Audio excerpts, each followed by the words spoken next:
Alabama and Ohio State are among the top programs in the nation when it comes to developing NFL talent. This year, no different. In fact, Alabama has 10 players in Scout-Ing's top 150 prospects for the 2021 NFL Draft. And Ohio State isn't far behind, ranking second with 7 players. You can bet you're going to hear plenty of names from both Alabama and Ohio State early and often next month in Cleveland. Also here today, we've got Adam Schefter, we've got Mina, we have Marcus Spears. Adam, let's start with you. What are you hearing after what you just heard Lewis say about how high Justin Fields can go in the draft?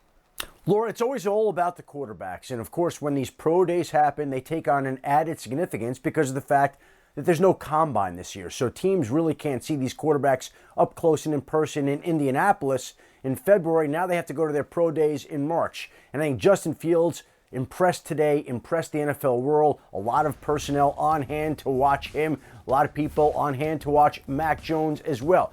We've said all along that there would be a rush for quarterbacks at the top of the draft. I still don't see that changing. I still see Trevor Lawrence going 1.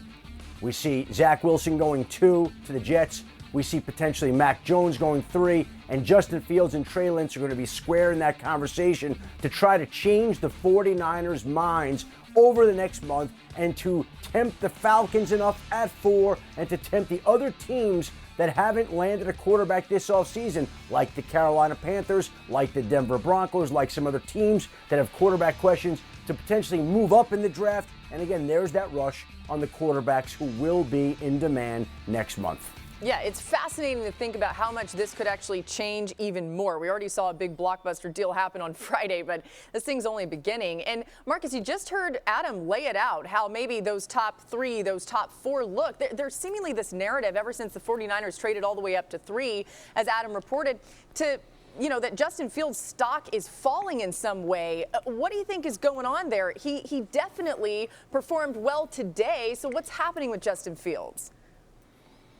Straight foolishness. He's a victim of Ohio State, black quarterbacks not doing well, period. Like, it's no other way to say it. Because outside of that, I don't know why Justin Fields would fall. When we think about this process and everything that's transpired so far and coming off today in this pro day. And look, here's the bottom line. We don't know if Justin Fields has fallen. We don't know what these teams plan to do. But the bottom line is he's done nothing to hurt his stock from the end of the season to right now. So all of these guys that we're talking about in this tier, basically after Trevor Lawrence, should be all held in the same regard, and now you determine what the differentiating factors are. But for Justin Fields' stock to be falling, all I can think of is Dwayne Haskins, Ohio State last year, Ohio State quarterbacks not having a lot of success in the league when they leave after putting up great numbers. But outside of that, I need to know another reason why it would fall. Because he did play in the Ryan Day offense.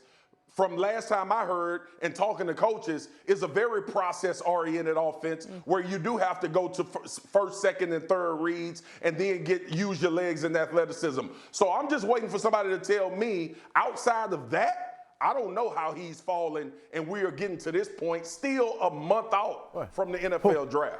Who said he's falling? No one said he's falling. We don't really know. No one said he's falling at all. Well, Again, I think this is just a question. That was the question.